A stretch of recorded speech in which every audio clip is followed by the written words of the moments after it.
Welcome to Flat Earth Debate Live.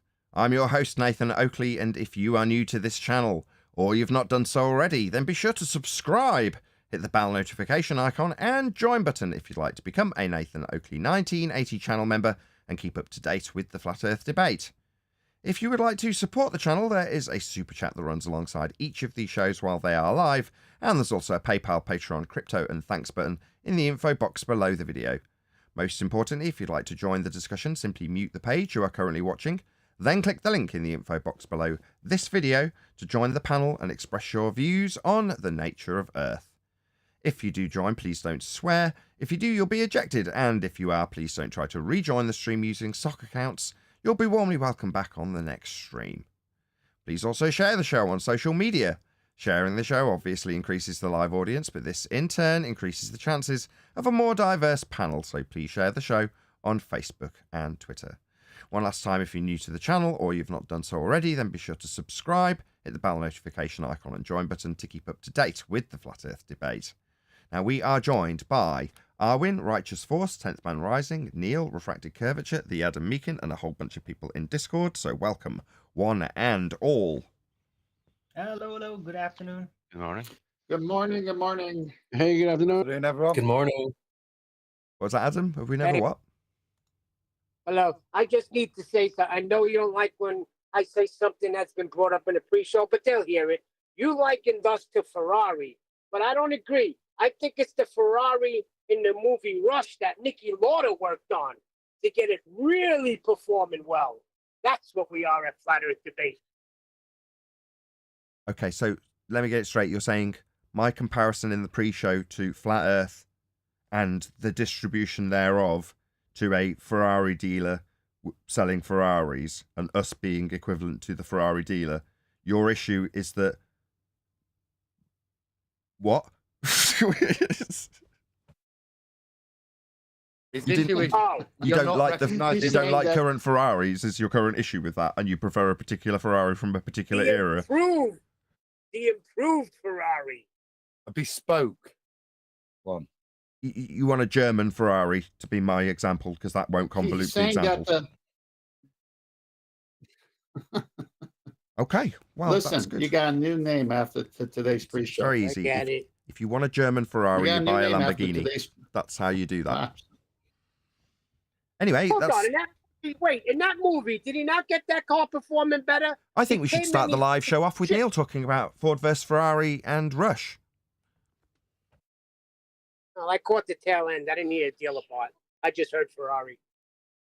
I'm glad you decided that that would be the most Sure, appropriate thing to if you interject caught the into tail the end, first part of the you were live show, behind. and I'm glad I'm getting to reply to you without interruption. It's always nice to have a good, clean start to the live show. Thanks, lads. Good to know. Yes. Yes, Can I get in indeed. my statement? I'm having trouble getting in my statement based on the... Thank you. After today's pre-show, I'm going to start calling you Enzo. I'm a lot nicer than Enzo, let's be honest. Anyway, have we got a video to cover today? Has somebody dug one out? While we're figuring that out, any evidence of a physical geometric sphere edge? That's a horizon below surface level, formerly known as the curve of the Earth. No, if there was a sphere edge, we would fall off. No, if you don't have a curve of the Earth, I'm going if to you go with don't that. have a I'm going to go curve with of that. the Oh, 1 Earth, second, you Ted. don't have a ball Earth. Do you want to repeat that from Discord? We'd fall off the edge if we had a curve of the Earth. That's a very interesting phraseology. Who said that?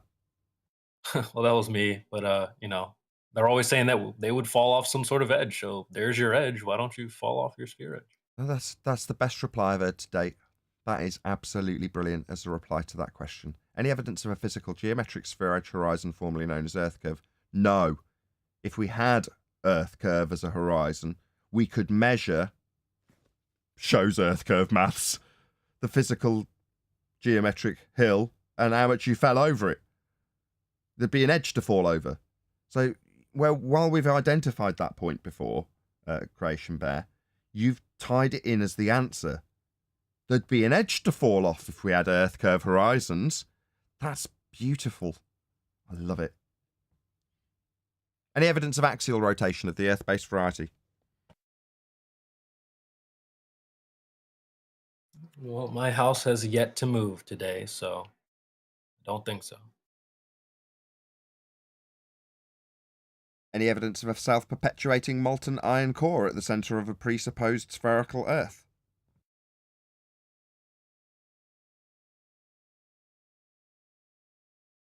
Well, it's no longer a boring blob of iron, is it? It's super ionic, but there's no evidence for that either. Any evidence of the distance to the sun? Nope. Just angles. Whatever it is. They got a debut of a new housekeeping questions, and chronologically speaking, Brian came up with it a couple of weeks before Eli aired it to somebody in conversation, which then turned into a temporary housekeeping question to sort of invoke people's annoyance to get it refined quicker. And that was previously any evidence that level runs equidistant to the centre of Earth. Now that has been polished up like a beautiful diamond and refined into the following question, which is any evidence that level is not horizontal?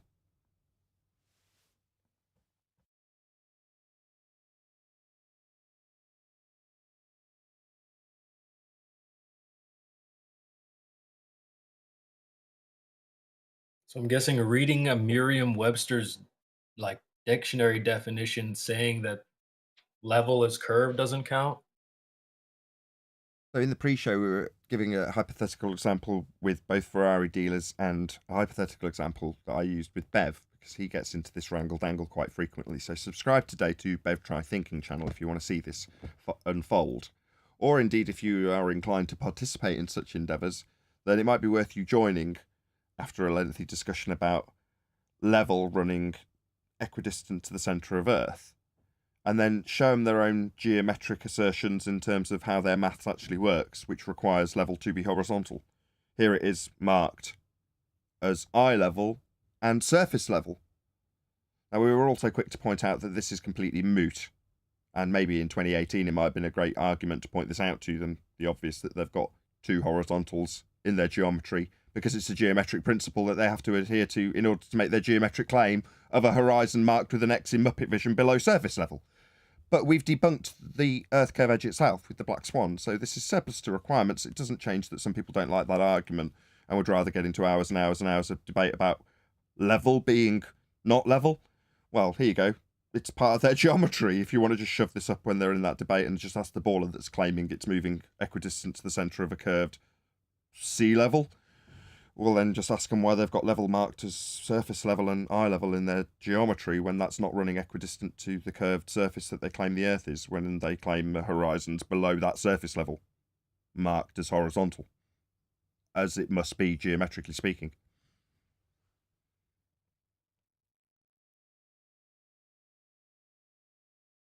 It must feel like the walls are closing in on you if you're an anti-flat earther all the time, you know? Now, it feels like that for me. The more refined my argument becomes, the less I get exposure on YouTube and the more the viewing figures go down. So when I started in this subject and basically hadn't got a fucking clue, I was thick as all shit and made all sorts of stupid claims that made no sense and didn't know how to defend a flat earth, didn't know how to defeat a globe earth claim, got sucked into all the begging the question fallacies there were, gobbled up all the feast and nonsense that was there at the flat earth, along with investigating all of the conspiracies and stupid shit that was on offer. When I was like that, I had 300 people watching. Now, it's a totally different kettle of fish, because our arguments are so refined that, as you put it, the walls should be closing in on the anti-flat earthers. Well, no. What will actually happen is a hand-wave dismissal that disregards a complete, concise annihilation of the globe, together with a complete proof of flat earth, will be hand-waved in a video that goes to the top of the charts if you search this subject. That's what's actually happening. So while the walls should feel like they're closing in, nah, we're in a trash compactor. We are. What squirts out the top of it? Well, anti-flat earth squirts out the top of this trash compactor.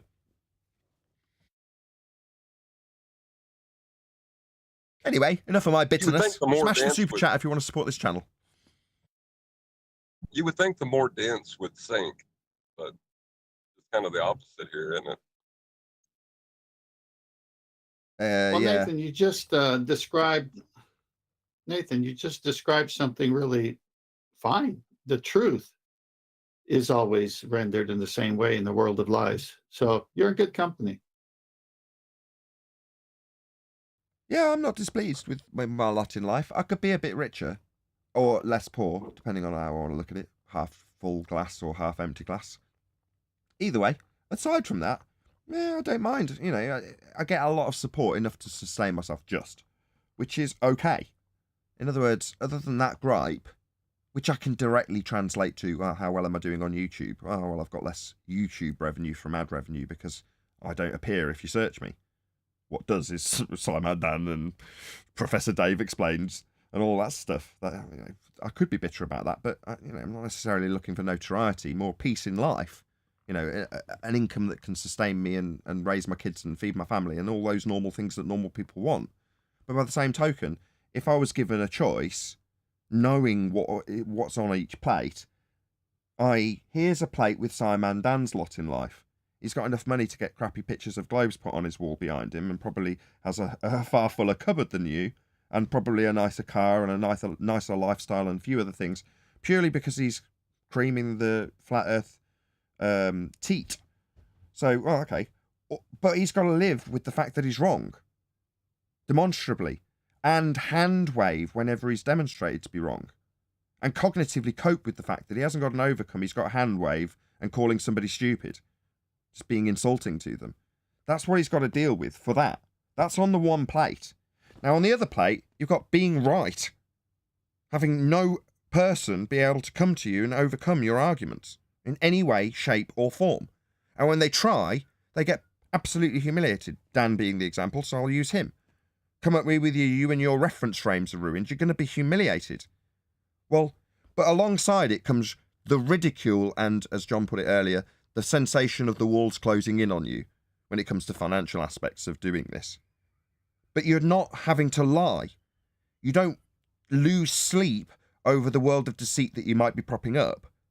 You don't have those issues. You rest easy and actually enjoy the work, even though you're not getting the recognition that you might find your brothers in anti-flat earth get. Who cares? Would you rather be a bit poorer and happy, you know, go to bed with a clear conscience and sleep well at night, or be wealthy but wrong and have to trouble yourself with calling people idiots when they demonstrate you wrong? Which would you rather be? Now, obviously, Can I choose you can't have cognitive both. dissonance? Pardon? Go on. Can I choose cognitive dissonance instead? Cognitive dissonance is on the plate for Simon Dan. If he has to work in a world that simultaneously has Earth spinning underneath to cause 15 degrees an hour reference frame deviation, claim to prove Earth spins, and have the same cognitive mindset to tell me there are no reference frames, that's the textbook definition of cognitive dissonance, to hold both positions. Well, he must. That's on that plate. I don't want that fucking plate. No thanks. That sounds vile. It sounds sickening. What, but I'll get fed a few coins for doing it, for scoffing it down. I don't know if I want paying for that. I don't think I'd want the money for doing that. And I don't. I'd rather be right. Nathan, I don't think anyone chooses cognitive dissonance unless you look at it as a Y in the road between truth and dishonesty.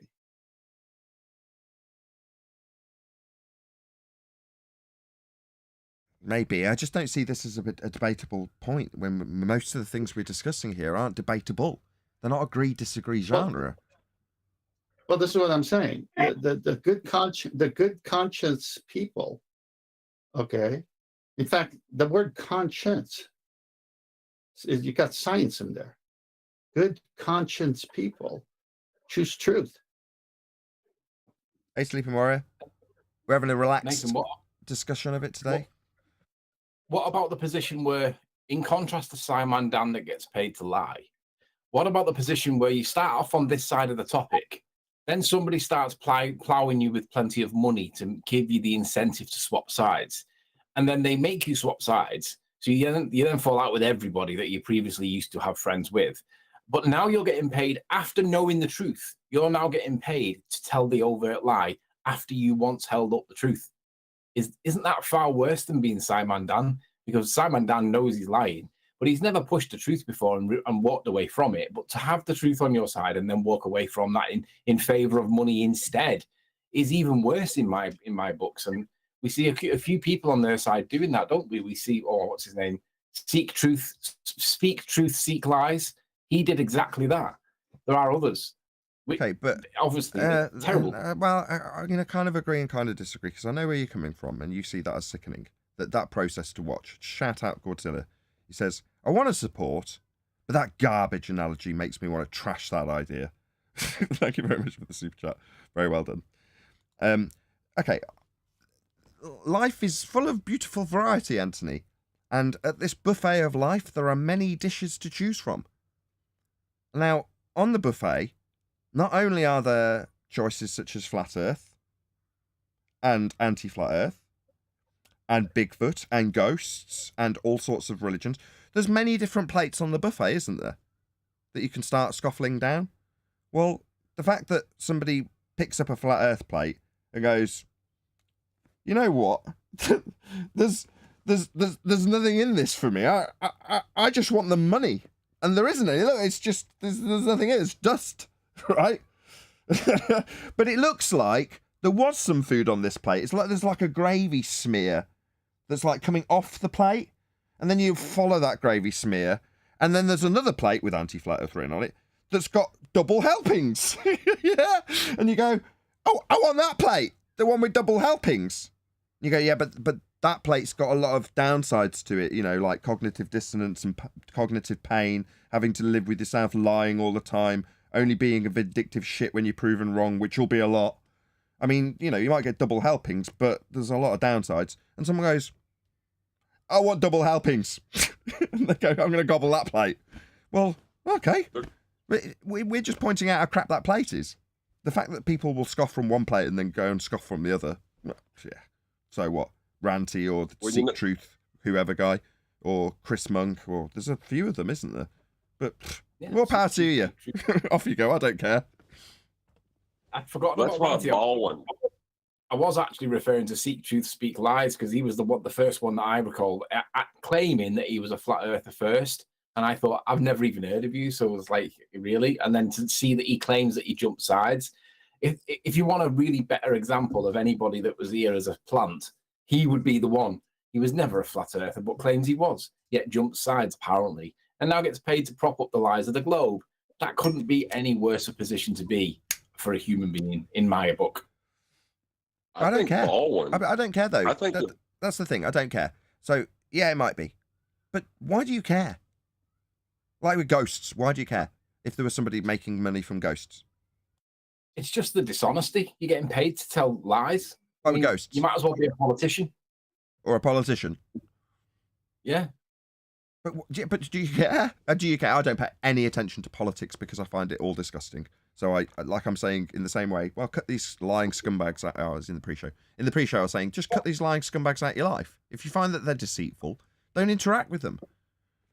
I care that they're making money out of dishonesty. Nobody should be allowed to do that. But science is free for all. It doesn't self-govern like I previously thought it did. I thought that science governed itself. It clearly does not. And it also doesn't know what science is. Science itself doesn't seem to know what science is, because we get a lot of people trying to redefine the terms of science. I saw Bev try Thinkings the other night, and he was showing a video where he was showing, what's his name? He was showing somebody, it was McToon, and he claims that science calculates the effect. That's what he said that science does. Another guy that's lying about science for money. How dishonest can you be? I think one deck's been peppered on server mute because he's off mute. Can you sort your local mute out, please, one deck? One deck, can you hear us? No, he's run away from his computer in the middle of a live show. Oh well, he's gonna have to be server muted. Anthony, does science have lips? It's represented by people, isn't it? So science doesn't have lips. No, it is just a process. I do agree with that. But when you have people that are claiming to be of the scientific kind, that is putting themselves in a certain position. And when they misrepresent the position that they claim that they put themselves in, that is dishonest, whether science has lips or not. So what's the difference when a real estate agent with a real estate license deceives someone? Or what's the difference when the car salesman tells you something about a used car that you find out isn't true? What does all that fall under? What umbrella is that? Yeah, people are dishonest.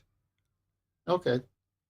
Seems to be acceptable with a car salesman or a house person, doesn't it? Because you do see people that describe things as comfortable living when really it means tiny, or efficient on fuel, meaning it doesn't cost you an absolute bomb to go to the petrol station, but it does cost you a fortune. This is a Simpsons sketch.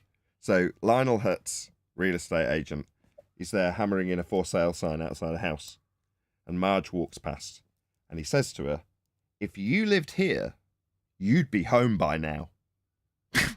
Right? So she then decides that she's going to become a real estate agent, and I think she fails the exam. So he takes her under his wing and gets his little folder out that has loads of pictures of property, right? And the first one is a tiny little house, and she says, "Well, that's tiny." He goes, "No, it's cozy," right? And the next one's like falling apart, and she goes, "Well, that one looks dilapidated," and he goes, "No, it's rustic." And he flicks the page, and there's a house on fire. And he says, "Come on, that's a house on fire." He says, "No, motivated seller." He says, "Look, Marge, the right house is the house that's for sale. And the right purchaser is anyone." So if we were to paraphrase that into this topic, that would mean that you would have to say something like, Marge would have to look at a straight line and say, "That's a straight line." And then Lionel Hutz would say, "No, that is a bendizontal." And Marge would look at him and say, "There's no such word as bendizontal." And then he'd close the book, walk away giggling, and say something like, "Yeah, but so long as I get my super chats, it's all okay." And that would be how it is. And that is how more it is. like Marge would say, "I'm a globe-believing clown, Lionel. Was this house built on a curved, level foundation?" And Lionel goes, "Yes, globe-believing idiot. If it means you'll buy this house, it was built on a level curve." Yep. It's shocking. You gotta make A that level into curve. You gotta make That is this so into a stupid. short. Sorry, you gotta make this into a short. I just ripped off a sketch from Simpsons. I literally paraphrased the sketch almost verbatim. So, no, I don't think I will. I think I'll probably get a copyright strike. Nevertheless. No, you wouldn't. Not if you use the last half of it in comparison to that sketch. What? You would. And You then don't put get a your voice. copyright strike for quoting something else. No, Verbally? you probably We'll, right. we'll do the clip from The Simpsons and put your voice in place of their voices. Just called plagiarism. Anyway. Ah, No, just use the same logic. I didn't rip anything off in The Simpsons. It just landed here and I used it. Right. Anyway, so we were talking about the deceit of anti-flat earthers, weren't we? In terms of whether or not you would go to the extent of trying to appeal to somebody who isn't a customer of yours, has no interest in buying your product, in fact wants to shut your business down. Why would you spend hours and hours trying to convince that person that you've got a good product? Doesn't matter if it's a Ferrari or flat earth. Why would you waste your time? Even a broken clock is correct twice a day, Nathan. So? Eventually, you might hit the jackpot. No, you've obviously never been a salesman. No, that's not the case. There are scenarios with awkward customers, right? Now, I literally did see an example of this on VinWiki. So there's a guy talking about a Ferrari customer who's rich and entitled and an asshole. As you know, not all rich people are like that, but just some are, because some people are. But in this instance, he's a rich, entitled asshole, and he's negotiated a cash deal for a Ferrari. But then when it comes to buying it, he's like, I want to use someone else's money, so I'm going to do it on credit. So the deal changes, that drags out the process, then it comes to getting it all signed, and the guy's disappeared, right? He's gone. So the guy's got to chase him down for this Ferrari that he's got to sign the lease on so he can actually sell the damn thing to him. And eventually he has to go to him on his yacht. Why? Well, because why would I piss around with this Ferrari you're trying to sell me when I've got $1 million or £5 million yacht? That's where I am. You know, I'm getting my value out of my yacht. You can come to me on my yacht when I'm enjoying life. So he does, and he gets the paperwork signed. And it's all a massive hassle, right? Now, after the fact, he's like, I don't want to deal with customers like this ever again. They're assholes. But in reciting the story to a different dealer, he's like, well, you won. You got that guy who has visited all sorts of other people and they don't want to know because he's a pain in the ass. You got his money, didn't you? The guy's like, yeah, I did, yeah. So you won. Right? That's different. That's a guy who does want a Ferrari, but is an entitled prick. He doesn't want to come in and tell you that the Audi's faster, or that the Subaru he's considering trading in for Audi is better than both of them, and justifying not purchasing either while he tells you your Ferrari isn't as good as an Audi. That's not what he's there for. He's an awkward customer. Now, that is the customer I used to specialise in. Getting those awkward pricks to part with their money. Usually rich, usually even more tight than your average Joe who's got less money. That's why they've got more money. So when you convince them to actually part with some of it, you feel like you've won. But do they require massive amounts of service to get it? Yeah, they do. Yeah. Yeah. Are they awkward? Yeah. But you recognise that they actually want to part with money. The best example I ever had of this was a guy who came in with his son. I'm not going to say his name in case he's watching. I doubt it. It's about 30 years ago. But he stunk of piss. Right? And he came in and went to, I was in a hi-fi retailer, and he went to the most expensive single box amplifier that we sold. That's what he went a beeline for it when he walked in the shop. Now, I recognised that amp that he was looking at was the top rated amp in all the rags, the ones that we didn't approve of, that were mainstream and on the stores at Tesco. So they recommended this $2,000 box that was a pile of crap in what hi-fi. So as soon as someone went in and started looking at it, I was like, he's a hi-fi reader. He reads what hi-fi is. Obviously, he knows what he wants to look at, right? Now, as soon as I got near him and smelt that his son stunk of piss, fully grown man, I was like, whoa, this isn't good. But after half an hour chatting to him, awkward customer, exceedingly demanding, wanted everything for nothing, pie with about 40 grand, right? I later found out he'd done the rounds. He'd done all sorts of dealers. None of them wanted to deal with him. Probably because he was a pain in the ass and his son stunk of piss. Why would he want to deal with him? But I recognised he was my customer. He wanted to know about flat Earth by comparison. Now, was he reluctant? Was he edgy because he recognised the ridicule in flat Earth? Was he concerned from a social point of view about this information I'm about to disseminate? Yeah, proper pain in the ass, right? Yeah. But at the end of the process, when you're like, no, it can't be a vacuum because the gas would fill it. They're not going, prove you don't. That isn't the relationship that's being built up with this awkward person. There's plenty of people I've talked about. Perfect, better example, right? When talking about science with our very own PhD. I'm going to stop naming in this. I'm not going to name the person. But the particular individual who's all doctored up, PhD'd up or whatever, doesn't want to know when they're declaring science incorrectly because it doesn't follow their theme of magic tricks in scientific vernacular, working like a charm. Anytime you tell anybody what you do, it generates a massive amount of respect. When you say, well, that's not actually science, by the way, they're gonna take it badly and resist. Well, in that instance, it was well worth the effort because the person, while resisting, definitely was a customer of mine. And I recognise that. Now, most people want to be told by a non-customer to chew up their time. By equivalent, in my days as a retailer, the guy who just walks in off the street and wants to see a bazillion-pound hi-fi working, just because he wants to see it.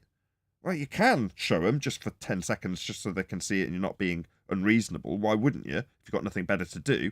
But if you've got a shop full of people who want to spend money, that guy can get lost, you know, because they're just wasting your time. Now, further to that guy who just comes in and wastes your time, the guy who comes in to look at your £1 million hi-fi so he can tell you that the one he's bought for 50 quid off eBay is better. Now, he's worse than a wanker. Anyway. Are we going to deal with a video today, by the way? Go on, Sleeping Warrior, sorry. That was an impressive tangent that I didn't think would take that long. Oh, it's a you know, laid back kind of day. We've only done half a housekeeping. We've covered videos all week. We've been extremely informative. Stuck out several shorts videos. I mean, I like having a little chit chat and moan about things.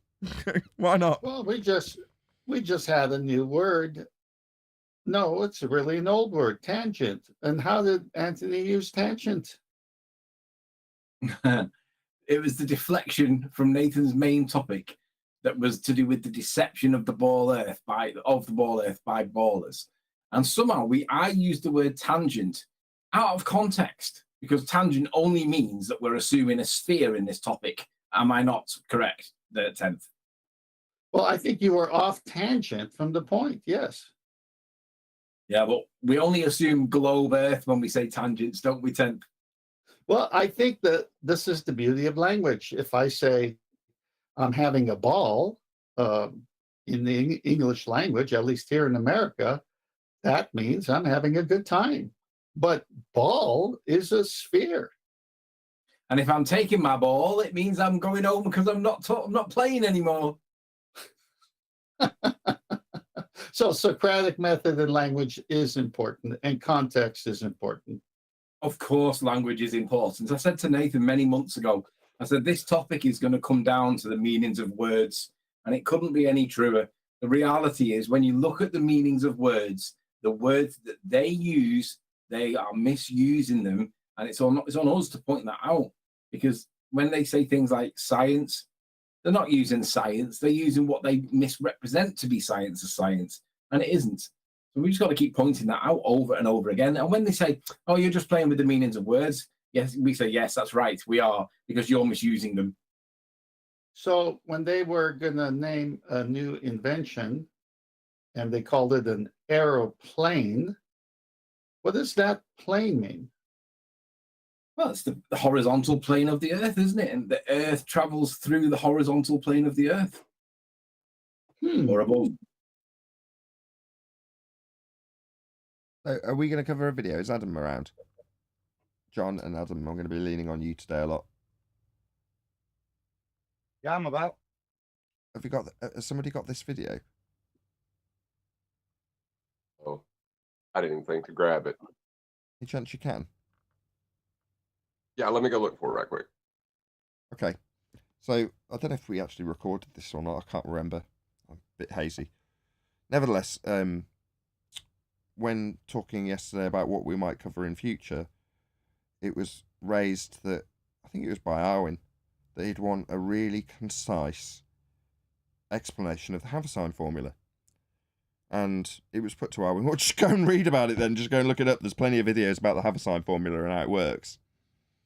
And Arwin's like, okay, well, what video do I go and see? And John was like, well, Ruhif's done a video on it. You know, he's very concise in terms of how he goes through how the Haversine works. You know, he's detailing how the magic trick works in that video. If you want to know how they convert a flat earth to a sphere, there it is. Ruhif goes through it. So I said, okay, that's the point I interject. Let's do that then. We'll cover that one. If that's the one that you suggest first, because it's someone we talk about, or because it's a particularly good video. If it is, we'll give him props. You know, if he's done a good job of detailing the Haversine formula, it's very useful to us.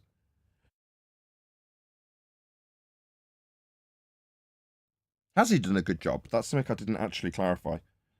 Because the videos I like covering are ones where the actual rhetoric is correct. Doesn't matter that we can disprove it or that we want to disprove it. Just, is it correct? In other words, if you're going to talk about gravity, then be like Tyson. If you're going to talk about Coriolis effect, be like Tyson, I say with a big smile. Because he's slippery and I like that. But he's definitely in line with the rhetoric. Most of the time, 99% of the time. I'm sure we can find some examples where he isn't. But for the most part, if he's making an assertion about Coriolis effect, slippery though he may be, weaselly with his words though he may be, he's going to detail the actual claim of a globe Earth. So that is what I like. Now, if Ruhif has actually done a good job of covering the Haversine formula, then I will give him props at the end, regardless of how much we pull it apart and show how it's proving a flat Earth. You know, if he's done a good job, he'll get props. So after Bev tried thinking that it's the back and forth with Blue Marble Science, I heard Blue Marble Science back in his own hangout telling all of his cronies, all of his little subs, he was telling them all how he was expecting Bev to come back with a definition, and somebody shouted in the background, yeah, like Anthony fucking Riley. And I thought, what's wrong with having a definition? Well, if you're going to talk about gravity, right, and you don't have a definition for it, you're going to wrongly let people think that Newtonian gravitation is the current science, and it isn't. So what's actually wrong with defining terms before you have a conversation about, say, gravity? Absolutely nothing. In fact, excuse me, there's everything wrong with defining terms if the terms don't meet your requirements for a sphere Earth. I know. I was shocked that my name got. I mean, I've not been around for a while, but my name got dropped because they wanted definitions. And I just thought, what's wrong with wanting definitions? That is the nature of a debate for starters, because why would you want to talk about gravity and not realize that your opponent's applying the wrong one and you're there to talk about the correct one, or the current one at least, Einstein, and your opponent's talking about Newtonian, and you thought your whole conversation was going to be about bending space-time. And actually, you're talking about drop tests that are no longer science or considered to be science. It's a joke. Well, wear it like a badge of honor, because what you did scared them so much they have to mock it, because they know what you said is right, but they have to laugh at it, mock it, because they know if they go for the precise interpretation of a word, they're doomed. I posted that in Master B, and like, they don't have the whole debate. They just have the Ruhif part, and like, it cuts me off before I can even respond to anything to it. So it's in there. Okay, so do you want me to start from, I think it's like, where are we at? 1 minute in, just after his introductions, when he starts with the sextant observations? Or do you want me to play out his full intros? Oh, it don't matter to me. Whatever you want to do, man. We'll just start when he gets into the thick of the, what would you call it, presentation. Set of observations for the debate. I've been given an eye height of 32 meters and an index error of 2 arc minutes. And my 3 stars are Achernar, Betelgeuse, and Canopus. And here are the angles and the time that they were taken. Now, the first task is to get the GP of each of these stars at the time of the observation. And GP just stands for geographic position, or sometimes people say ground position. And all the GP is the point on Earth where the star is directly overhead at. How's that volume-wise? Too loud? That was good. I have an objection. He used the word angles. He's going to have to. He never shows how he got the angles. They were just given to him. That's why I started here. So we're starting off with the angles that require a flat Earth to acquire. Okay. Yeah. Good place to start. Yeah, and that. Nathan, let me ask, like, critically, how does getting an angle that requires a flat Earth, how is that a sequitur point? Because if you measure an angle, I don't think that relates in any way to the Earth, the shape of the Earth. You're measuring it from a baseline. That is. Yeah, but the baseline is not the terrain. My bad. That is the third time. Go on, Anthony. Right, you're equivocating topography with the baseline. I'm contrasting it. I'm saying Nathan seems to be equivocating it, and that would be a reification fallacy. No, he's not. He's using the baseline, what we would call level. Yeah. Level. Is the level the terrain? That's what you're measuring. Sea level, Anthony. Not is the level the terrain? Yes, that's what you're measuring to navigate when you do celestial navigation, Anthony. Yes, it's precisely to do with the terrain when you mark it on a map and try and find your position on the terrain. Yes, it's definitely to do with the terrain that you're navigating. Yes. Nope, it's the datum point from which the terrain is being assumed or applied. That's a sea level. Sea level, Anthony. Why is it sea level? But we're not using sea level to measure an angle, are we? We're using the level. You're using the horizon. You're using eye level, which is horizontal to or parallel to sea level. So that's got nothing to do with the shape of the Earth, then, right? Yeah, that's what you're navigating. Did you not hear me? Or are you just like ignoring what I said? No, I applied what you said. I contrasted with what you said as eye level. Yeah. Eye level, sea level. They're parallel. I don't think Anthony understands. You're not. You're using the sea level. That's where the baseline that's where the adjacent of your of your elevation angle will be sea level. Height Okay. of eye correction, sea level. So at that point, it logically follows that the Earth could be a dingleberry Earth underneath the sea level, or you're reifying the sea level as the line of sight as the sea level. Hold on, Anthony. Either or. Okay. Your assertion is correct in line with their claim. Their claim is that Earth is a dingleberry below surface level. But do you see below surface level, Anthony? No, but my question is... Well, then, hold on. Hold on. Then there's a conclusion, because that's what you measured when you used the baseline. And they use it also, and then after using it, assert that there's a globe Earth horizon below the surface level they used and we use, and we're navigating and measuring to navigate. They're using it to assert the horizon's below it, below surface level. So it's not the use of the line that makes the Earth a sphere or not. It's the action that follows the use of the line as a straight line that is the problem, correct? No, you're measuring an angle from surface level, and an angle is a straight, flat line, and the level you're taking it from is the ground that you're navigating. It's directly. You're saying it like you're detailing what happens when you measure a flat Earth to get an angle, and you're saying, "Well, it's got nothing to do with flat Earth." Well, it's got everything to do with it. Yeah, but the line is not the terrain. So we're not measuring and navigating the terrain then? Yes, but we're not measuring or navigating the terrain as a line. We're measuring and navigating the terrain regardless of the line. No. That line is going to form a point from the GP of the star that you've measured to a circle of, quote, equal elevation. That's the terrain, and it's at equal elevation, same height. So when the reification fallacy says that the map is not the terrain, why is it not the case that the line is not the terrain?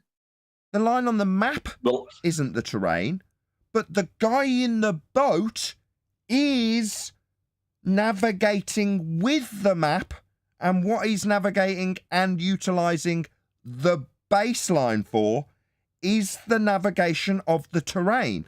So in a very real way, not reifying the world into being flat, measuring a flat baseline stops people from dying at sea, Anthony.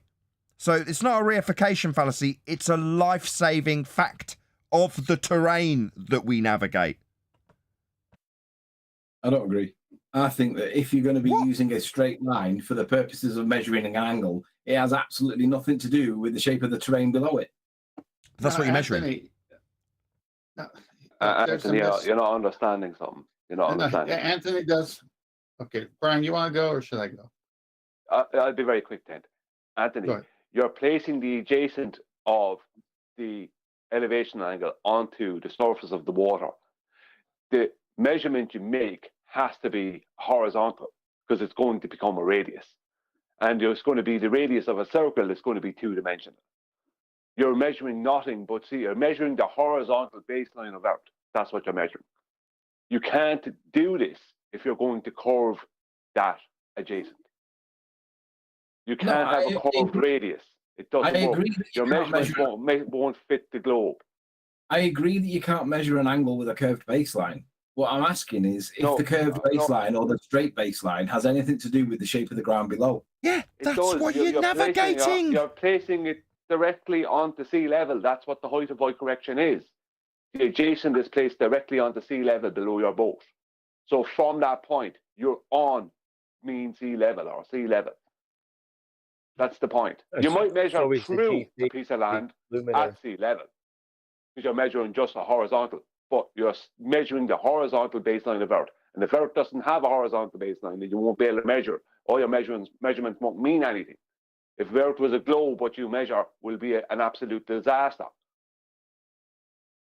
Even you can measure 3 circles of equal altitude that are greater in even 2 circles of equal altitude that will be greater in surface area than the whole of the globe Earth.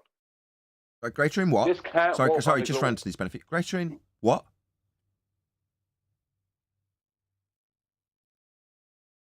A bit greater in what, Brian? Oh, sorry, I'm talking about Anthony. Surface area. Surface area? I mean, what's this got to do with the surface, I ask myself? Anthony. Nothing. But you're complaining that when you're measuring these angles, using the baseline, that's the surface, and then when you're drawing out circles and working out how much surface you've got, whether or not it's got anything to do with the surface that you're navigating. It just seems absurd. Your line of questioning seems absurd. Utterly absurd to me. Sorry. Well, all I'm doing is question it. Like, if Bev Try Thinking was here right now, I would be asking the question to Bev.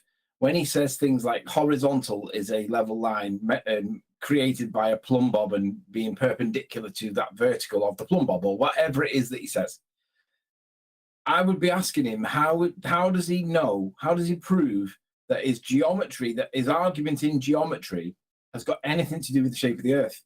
Because his argument can be sound in geometry, but have nothing to do with the shape of the Earth. How does he show that it is Sorry, connected what to does the shape of the geometry Earth? mean? But even if you define geometry to be something to do with the shape of the Earth in some way, No, I asked. What does it mean? What does it mean?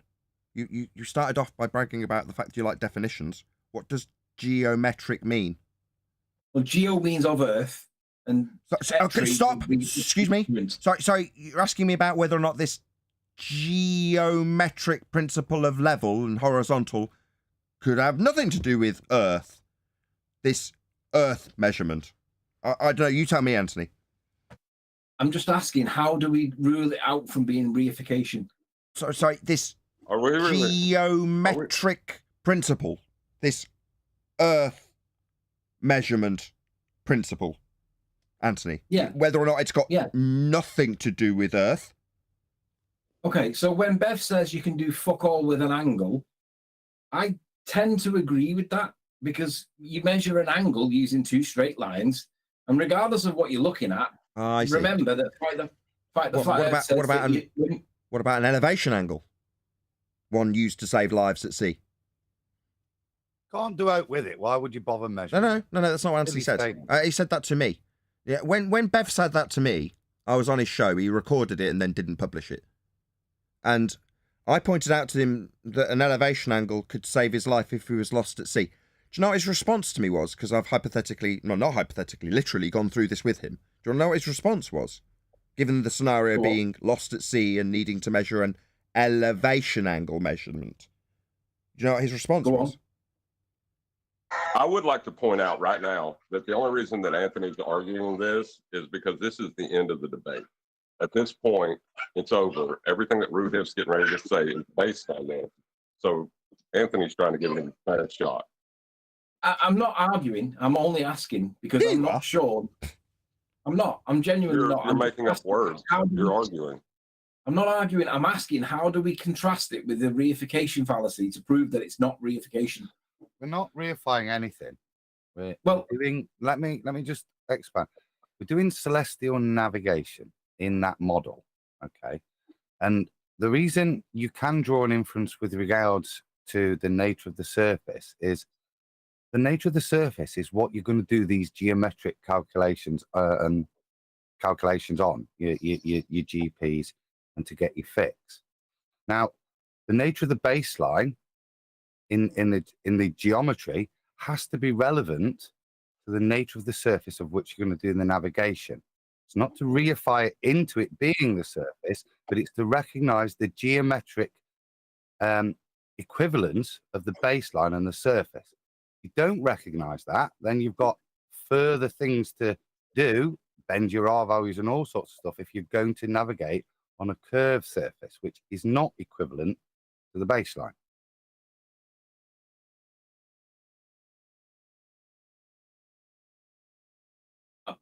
I'm not arguing. I'm just asking because I think that when the way Bev words it, he makes it sound like the horizontal line is the shape of the Earth, but he won't call himself a flat earther, which then confuses what does he mean when he says the horizontal line.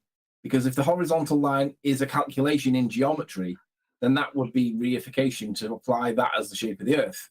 But if it's not, and it goes further than that, like you're saying, then it needs to be better explained by Bev. No, because he makes it sound like you've got a misunderstanding of what reification is, Anthony.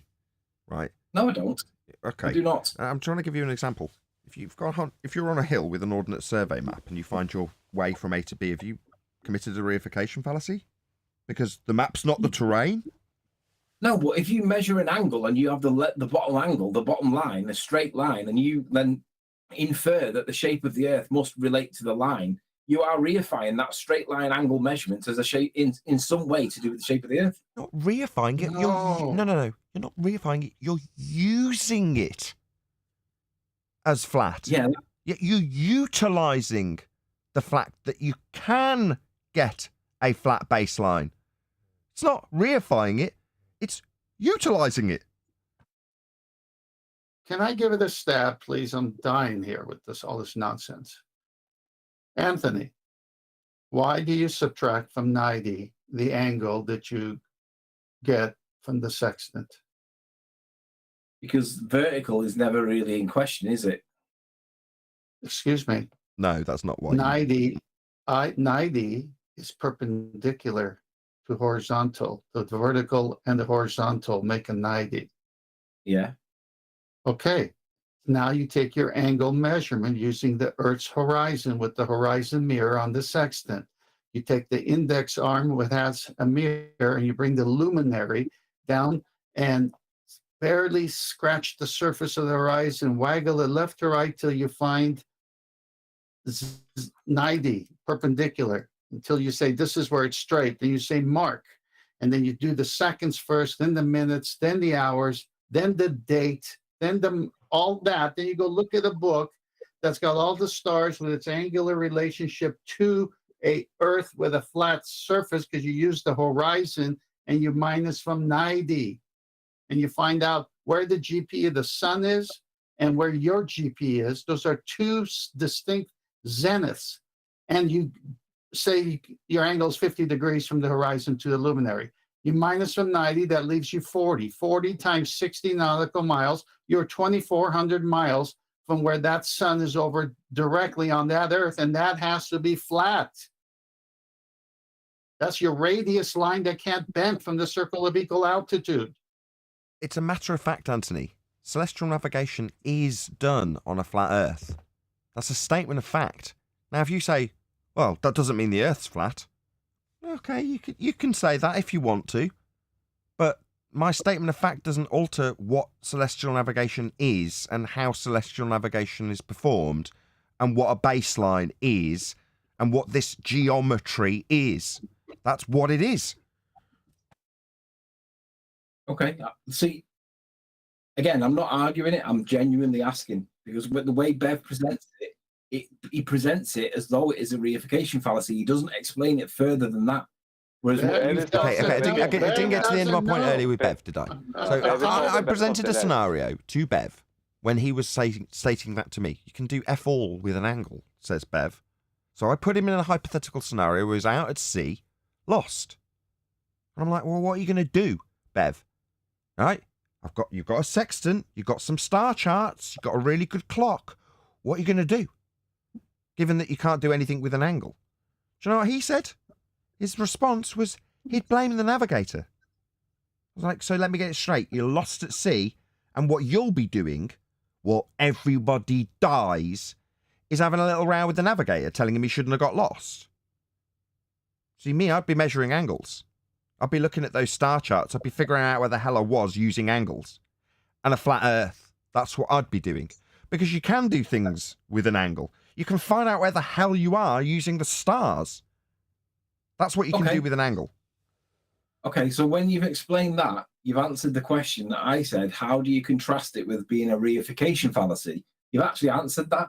Because up until that point, I was missing the bit afterwards, because Bev doesn't explain that. He just says things like you can do fuck all with an angle, or Yeah, so you're measure the dealing with a horizontal retard. line. So what you're saying is, Bev doesn't have the slightest idea how celestial navigation... Yeah, I could have told you that. I found that out from him firsthand when I put him in a scenario lost at sea and asked him what he'd do.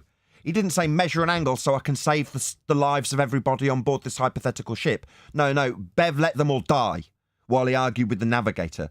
Yeah, because he's thick. He doesn't understand this argument. So when he says you can do fuck all with an angle, it's because he's thick as fuck. Not because he doesn't actually have a good grasp on it to debunk it. He doesn't. He doesn't understand the argument. Otherwise, he wouldn't be saying it, because he'd understand that you literally can stop people from dying, like they did in Bev's ship, hypothetically speaking. He killed everybody because he didn't know what to do with an angle. I agree with you. What you've done is you've explained and contrasted why it's not reification, because when Bev stops at the point where he says you measure an angle with the baseline, the horizontal or whatever, and he stops it there, that to me sounds like it's a reification of geometry into the terrain. That sounds like a reification fallacy. But when you explain it by saying... Anthony, that's not what Bev is talking about. Bev is talking about horizontals and levels in surveying. Sorry, horizontals and verticals in surveying. In surveying, you use nothing but horizontals and verticals when you're measuring what the ballers claim to be curvature and everything. You don't. You're using rise over run. It's all horizontals. It's all verticals. That's what he's talking about in the surveying sense. He's not talking about celestial navigation. I can guarantee you, he does not have a clue about how celestial navigation works. I tried 3 times. Hang on, leave me. I've tried 3 times, maybe more than 3 at this stage, to explain it to him. He doesn't want to know. So when he talks about horizontals and verticals, he's only talking about auto levels and measuring rods. He's not talking about celestial navigation. Okay, so the reason why I'm mentioning this is because I heard him referencing Ruhif when he was trying to line up a debate with Ruhif, and Ruhif asked him, if we have this conversation, are you then going to claim that this has got anything to do with the shape of the Earth or nothing to do with the shape of the Earth? And he said, no, nothing to do with the shape of the Earth. But by saying it the way that he says it, it makes it sound like it's reification. The geometry of the Earth is reification because he doesn't apply it to the Earth in any way. So that's why I'm asking. Stop. Sorry, what's geometric mean again? Geo means, yeah, I know. But where's the connection? Don't say you know. I want the audience to hear you say it. Geo means what? Study of the Earth. And what does metric mean? Measurement. So Earth measurement then. Right. But where's the connection? Between Earth measurement and measuring Earth? Yeah. I'll tell him. It's at level. Yeah, but this is why that's why I asked you contrast it from being a reification fallacy. Let me show him. Right, for the audience's benefit, Anthony, if you're looking at the live stream, right? Yeah. We're talking about geometric principles. So regardless of if your assertion is a sphere Earth geometry or a flat Earth geometry, you're making a geometric assertion marked with surface level in their geometry. Yeah, I get that. It was the explanation. It was the explanation on a boat in the middle of the sea with angles to stars that goes the step further, that negates it or contrasts it with being reification. And because Bev doesn't address that, it leaves the question standing, which is, how is it not reification? And he's failed. Okay, so what you're saying is Bev's a failure, and his failure to understand the argument led him to not only disclaim to an opponent of the argument that it has nothing to do with Earth when he's talking about geometric discussions. Yeah. He's conceded it's got nothing to do with Earth. You're not going to make any assertions about Earth when I have my ass handed to you, should you understand the argument, Bev. If you understood this argument, you'd be asking me about this flat Earth angle I've taken and whether or not that flat Earth angle I've taken from the surface, the baseline, has anything to do with Earth. That geometric principle I used to get the angle, whether or not that geometric principle has anything to do with Earth. Bev said, no. Well, that's because he's a wanker and doesn't understand the argument. He's being asked by his opponent if he'll ever be likely to be put in a position to lose. And Bev said, nah, I'm not going to put you in a position to lose when we talk about Earth measurement. In fact, that's probably a reification fallacy when I talk about measuring Earth. No, it definitely isn't. He's just thick as shit and would let you die if you were on a boat with him because he'd tell you can do fuck all with an angle rather than saving your life with a sextant. That's what Bev does. Thick. So don't appeal for half an hour, Anthony, to this thicko who doesn't understand these arguments. Calls reification when he doesn't understand that, no, people actually navigate the terrain.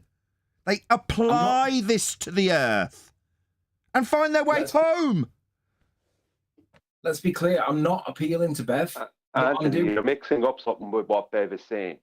Yeah. Bev is not making a claim about the whole Earth.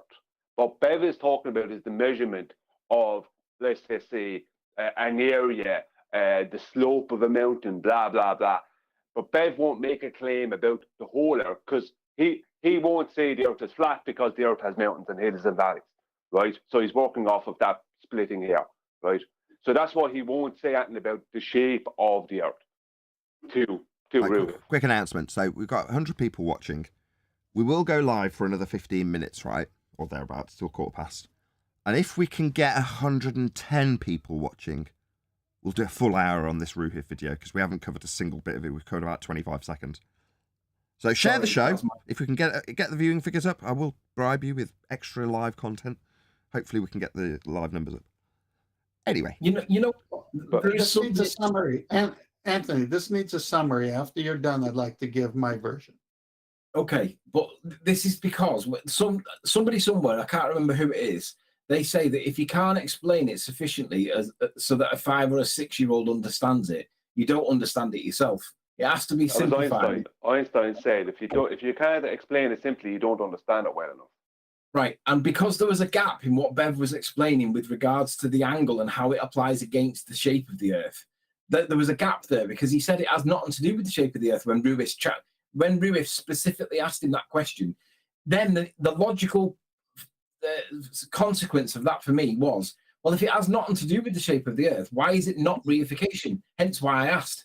Now, because you explained it with an angle at sea and stars and saving people's lives, now I understand how it applies. But because Bev couldn't and didn't do that and said it has nothing to do with it, there was a void there that should have not been a void. It should have been addressed. Maybe Bev should try thinking. Yes, correct. Bev calls the Nautical Almanac the magic book. Bev doesn't know anything about celestial navigation. He doesn't want to know anything about celestial navigation. He has chosen, and I mean this, and I have the evidence, chosen to be ignorant. Right? And when he says he's not measuring the Earth, he is measuring the Earth if he's using geometry and surveying. That is the measuring the Earth. He may not be making a claim about the whole Earth, but he is measuring at least a portion of it, of the Earth, whether it be big or small. That's what he's saying. He's choosing to be ignorant, Brian?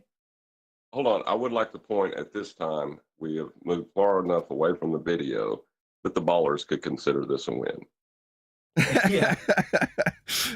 You say if Ruhif was an audience member going, you know what, I absolutely pummeled them in those 25 seconds we had. Yeah. Yep.